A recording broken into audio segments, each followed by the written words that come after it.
வணக்கம். என் பேர் doctor Sheela from doctor Sheela fever labs and diagnostics. இந்தியாவில் உலகத்தில் இருக்கிறத விட 25% காசநோய்க்கான தொற்று இங்கே அதிகமாக இருக்குது. காசநோய் மட்டும் இல்லாமல் ரெஸ்பிரேட்டரி இன்ஃபெக்ஷன்ஸ்னு சொல்லுவோம். தட் இஸ் நுரையீரல் மூலமாக பரவுகிற இன்ஃபெக்ஷன் தொற்றுகள் நம்ம இந்தியாவில் மிக அளவில் இப்போது பாதிக்கப்பட்டுட்டு இருக்காங்க.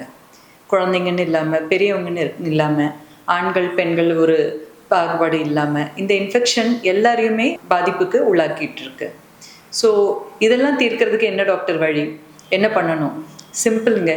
நம்ம ஒரு பப்ளிக் பிளேசஸில் இருக்கோம், இல்லை வீட்லேயே ஒரு இன்ஃபெக்ஷன் ஒரு ஃபெஸ்டிவல்ஸ் நடந்துக்கிட்டு இருக்கு, கோயிலுக்கு போகிறோம், சர்ச்சுக்கு போகிறோம், தியேட்டர்ஸ்க்கு போகிறோம், யாருக்காச்சும் தும்மல் வருதா, இருமல் வருதா, ப்ளீஸ் எல்லாருமே நம்ம கைக்குட்டையை யூஸ் பண்ணுறது இல்லாட்டி ஒரு டிஷ்யூ பேப்பர் யூஸ் பண்ணுறது எதுவுமே வேண்டாங்க.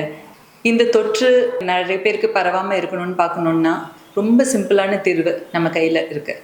ஏன் எல்லாருமே இதை ஃபாலோ பண்ணலாமே?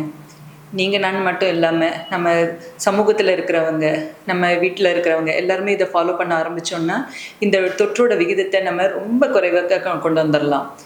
பார்க் ஆகட்டும், பீச் ஆகட்டும், தியேட்டர் ஆகட்டும், டெம்பிள்ஸ் ஆகட்டும், சர்ச் ஆகட்டும், மாஸ்க் ஆகட்டும், ஒரு கல்யாணம் ஆகட்டும், எந்த ஒரு பர்த்டே பார்ட்டிஸ் எங்கே வேணாலுமே நமக்கு தும்மல் வரும்போது, இருமல் வரும்போது ஒரு கைக்குட்டையை யூஸ் பண்ணுறது இல்லாட்டி ஒரு டிஷ்யூ பேப்பர் யூஸ் பண்ணுங்கள். இந்த மாதிரி கையை மட்டும் யூஸ் பண்ணிடாதீங்க. நம்ம முழங்கை மூட்டுக்கு உள்ளார இந்த மாதிரி வச்சுட்டு தும்புறதும் இரும்புறதும் பண்ணுங்கள். The best remedy.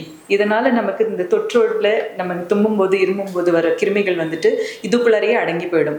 இந்த இடத்த பார்த்தீங்கன்னா மற்ற இடத்துல நம்ம தொடுவதோ இதுவோ பண்ணவும் மாட்டோம். ஸோ ஒருத்தர்லேருந்து இன்னொருத்தருக்கு இந்த இடத்துலேருந்து இது பரவுறதும் ரொம்ப கட்டுக்குள்ளே கொண்டு வந்துடுறோம். ஸோ இதை மட்டும் கொஞ்சம் ஃபாலோ பண்ணுங்க. எங்கே போகும்போது இருமல் வருது, எனக்கு இப்படியே துப்புறது, ரோட்டில் துப்புறது இல்லாட்டி போகிற வர இடத்துல துப்புறது, இதெல்லாம் கொஞ்சம் அவாய்ட் பண்ணிங்கன்னா நம்மள இருக்கிற நம்ம மட்டும் பார்த்துக்காம நம்ம கூட சார்ந்தவங்களையும் பார்த்துக்கலாம். அண்ட் இந்த தொற்றோட விகிதத்தை கட்டுக்குள்ளே கொண்டு வந்தோன்னா டிபியே இல்லாத இந்தியாவை நம்ம உருவாக்கலாம். எல்லாருமே முயற்சி பண்ணலாமா?